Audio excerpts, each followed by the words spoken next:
Hello દોસ્તો, સ્વાગત છે તમારું મારા યુટ્યુબ ચેનલ પર। આજે હું રવા નારિયેળના લાડવા બનાવવાની છું।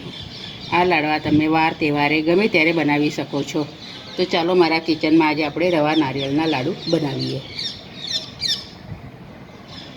હવે 2 કલાક થઈ ગયા છે। હવે રવો એકદમ કોરો પડી ગયો છે। હવે આપણે એક થાળીમાં પહેલાં કાઢી લઈશું। મેં સવા કટોરી ઝીણો રવો લીધો છે। એની સામે મેં 1 કટોરી ખાંડ લીધી છે। ડ્રાયફ્રૂટ્સ લીધા છે। 1 નાની કટોરી લીલું નારિયેળ લીધું છે, જે છીણી લીધું છે, અને 1 મીડિયમ સાઇઝની કટોરીમાં દેશી ઘી લીધું છે।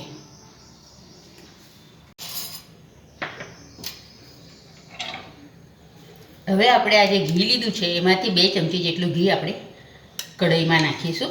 કઢાઈ ગરમ થઈ ગઈ છે। ઘી ગરમ થાય એટલે આપણે રવો નાખીશું, જે મેં સવા કટોરી લીધો છે।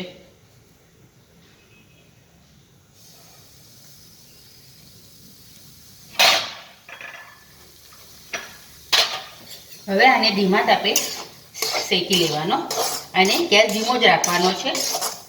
આનો કલર ચેન્જ ના થવો જોઈએ એ રીતના આને શેકવાનો છે, અને જે ઘીની જરૂર પડશે એ રીતના આપણે ઘી નાખતા જઈશું। એ 2 મિનિટ જેટલી થઈ ગઈ છે। હવે આપણે ફરીથી 2 ચમચી જેટલું ઘી નાખીશું।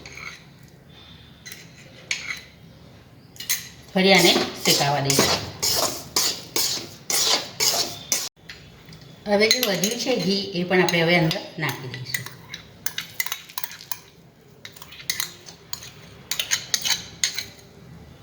અને શેકી લઈશું। આપણો રવો શેકાઈ ગયો છે। હવે એમાં આપણે આ 1 કટોરી ભરીને લીલું નારિયેળ જે છીણેલું છે એ નાખીશું, અને 1 મિનિટ માટે ફરીથી આપણે શેકી લઈશું। હવે આપણો રવો શેકાઈ ગયો છે। મેં ગેસ બંધ કરી દીધો છે। હવે આપણે 1 મિનિટ માટે ખાલી આમ હલાવી લઈશું, કેમ કે કઢાઈ ગરમ છે એટલે જે કંઈ કાચું રહ્યું હશે તો શેકાઈ જશે। આપણે જે 1 કટોરી ખાંડ લીધી છે હવે આપણે આ કઢાઈમાં નાખીશું, અને આ 2 કટોરી ભરીને આપણે પાણી નાખીશું, અને આને 1 તારી ચાસણી આપણે કરવાની છે। હવે આપણે 1 તારની ચાસણી થઈ ગઈ છે। આ રીતના ધીરે ધીરે વચ્ચે તાર આવે છે એ રીતના પડે એટલે સમજી લેવાનું કે આપણી ચાસણી થઈ ગઈ છે। અને બીજી રીતે ઓળખવી હોય અને આ રીતના ગેસ બંધ કરી દઈએ, અને આપણે જે રવો શેક્યો છે એ હવે આપણે આમાં નાખી દઈશું। હવે આમાં આપણે અડધા ડ્રાયફ્રૂટ જે કટ કરી લીધા છે એ નાખીશું, અને થોડા આપણે ઉપરથી સ્પ્રિંકલ કરીશું। હવે આને હલાવીને લગભગ 2 કલાક માટે આપણે આને ઢાંકી મૂકીશું।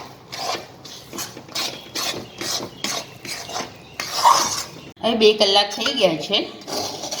હવે રવો એકદમ કોરો પડી ગયો છે। હવે આપણે એક થાળીમાં પહેલાં કાઢી લઈશું।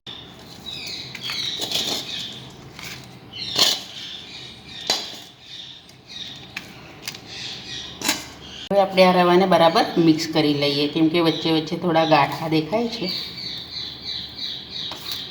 પછી આના આપણે લાડવા બનાવીશું। તૈયાર છે આપણા રવા નારિયેળના લાડુ।